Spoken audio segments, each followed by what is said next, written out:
talk to you about just what I got cut off from my other video when I was talking about Lin Carter's Xanthodon series and his Callisto series and how they both ate dead dry squirrels.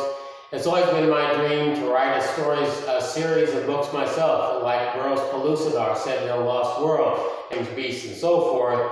Edgar Rice Burroughs stories were set in the 1930s and 1920s Earth, where he went there through astral projection, and I think, some authors, like Otis Albert Klein, had the hero being an invalid who gets projected to and same thing with Robert E. Howard's Maurer in his James Allison series, but that is back through time, and Maurer is on another planet where he gets to the other world that way, through something like in a dream state, an out-of-body experience. That's what it is. Okay, my series was, a space colony type series, but this guy sends to another planet, becomes a barbarian or John Carter-like hero, fighting strange beasts on this outlaw planet that has actual humans, possibly descended from an ancient Terran colony, and it's got the same sword and the planet stuff that you've something like maybe Bruce Jones's Stories of the Barbarian Brahm, which got printed in Savage Sword of Conan back in the 80s. That was kind of a similar idea. It was a combination between Conan, kind of, and John Carter, set in the future. And he was exiled to this planet for some reason. I remember there being cats on that island, Amazon warrior women, and I think maybe a wizard. There was a bit of sword and sorcery going on.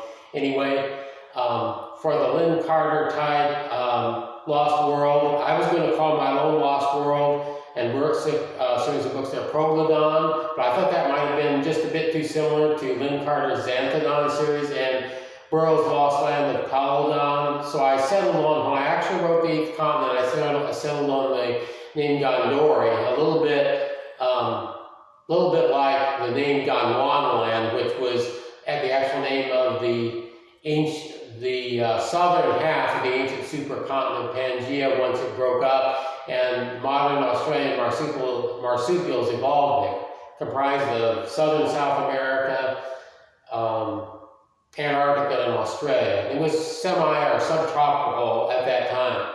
Okay, so the dominant species, as I might have mentioned in another video if I got around to mentioning it, were descended from ammonites or mollusks. The ammonites were coiled-shelled squid that lived during the Cretaceous seas, and they have become the dominant life form in Gondori, or there are human and humanoid peoples. The lost civilization of Gondori, I wanted to have them descended from the lost continent and civilization of Mu. You might have heard of the lost civilization of Mu, which existed somewhere in the Pacific. Lin Carter set his Thongor books, which were kind of a Conan pastiche, on the lost island of Lemuria, which also existed in the Pacific. It was kind of a counterpart to Atlantis in the Atlantic. Lin Carter also did write the start of a series and at least one novel set in Atlantis. The first one was called The Black Star. The second one was going to be called The White Throne. Okay. So I remember reading that. It's quite good. It's actually, I would say it's a step up from his Thongor books, because I didn't think the John Carter-esque elements in Thongor worked quite that well, even though I really liked the Thongor books, and I've read them all, of course. I used to look up them just like I would look up the Callisto books. Callisto books, I think, are probably his best. Okay, I've talked already pretty much enough about those. But the continent of Mu, I think Lin Carter might have had one Lovecraftian story set on Mu, but otherwise he didn't have any series set there.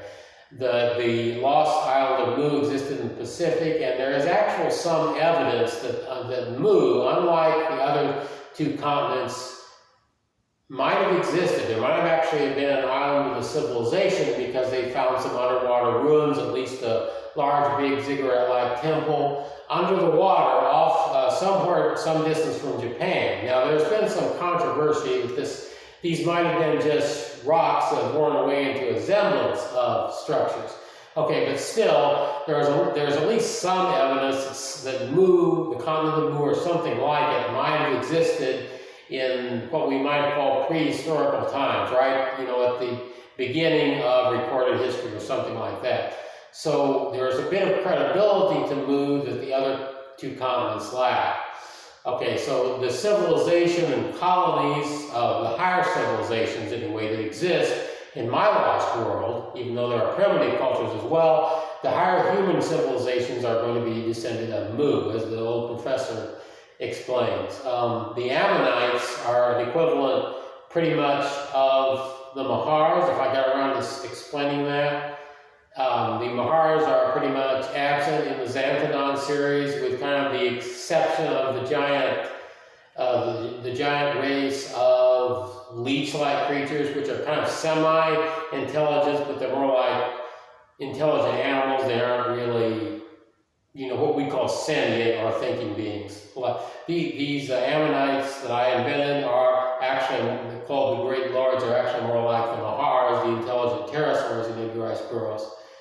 Okay, so let me know what you think, your opinion of the name of the lost world, Gondori, versus the name Proglodon. Tell me which one you think would be best in your opinion.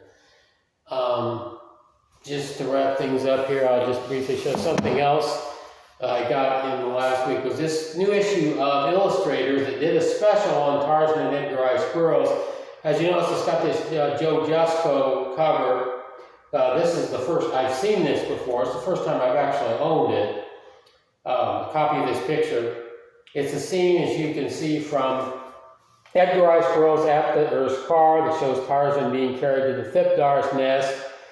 The Mahar looks a little bit like a Dimorphodon in this picture, not exactly a criticism because it's so gorgeous, there's nothing I would actually change about this picture. You can see on the back, this is a scene from Tarzan and the Ant-Man. Both of these are going to be for the covers of the new series of Tarzan books that are being released by Edgari Squirrels Inc., officially licensed. You know, I don't own any copies yet. I'm sure I sometime will. It does show you here that he used the model of a Dimorphodon. Thipdars are actually supposed to be a species of Pteranodon, larger than actually existed on the Earth's surface, according to Edgari squirrels. Dimorphodon is a pterosaur species native to Pellucidar, and he used the little Dimorphodon model as the basis of his painting of Tarzan fighting the female Thipdar, and then they have the hatchlings down below. Okay. This is a very cool book. It's got some of I recently posted this picture of a Wasdon girl. Wasdons and Hodons are the two dominant races of tailed primitives who live in the lost land of Pelodon in Tarzan's Africa. Okay, so, and then there's scene of Korak being rescued by Tantor, some other pictures, La of Opar, Tarzan rescuing this girl from a lion, which I think took place in maybe Tarzan the Untamed. Okay, you can correct me if I'm wrong about that. So anyway, it's got a lot of other great Joe Jusko art, a lot of Zdenek Burian, if I've art of burrows and maybe some other stuff as well. A really good section on Russ Manning, so I would definitely, here's a scene from a Russ Manning Pellucidar, picture of a mammoth being attacked by Smilodons. I have that book, by the way. Tarzan mixes in and saves the mammoth. So, yeah, I would definitely recommend this. Great stuff in here. I did manage to get the Frazetta cover art book, the definitive reference. It's a very cool book, and it's got really handsome cover art. And some of the ink drawings that served as frontispieces in Edgari Squirrel's books and maybe a few other books in here. Everything I have seen before, and by far most of it I actually own in the form of paperbacks and so forth. But if you want a good reference of all his covers that he did for Burroughs and quite a few other, mostly fantasy, sword and sorcery authors, this is a very good reference book. okay, which is exactly what it's supposed to be. So let me know about your opinion of Gondor versus Proglodon and the Ammonites and whatever, what you think about my new series proposed to be at the Beyond the Poles, kind of based on a story told by Admiral Byrd, who flew over and claimed to have sighted a land beyond Antarctica. It was verdant and growing with things, and this is kind of based on the idea that land actually existed.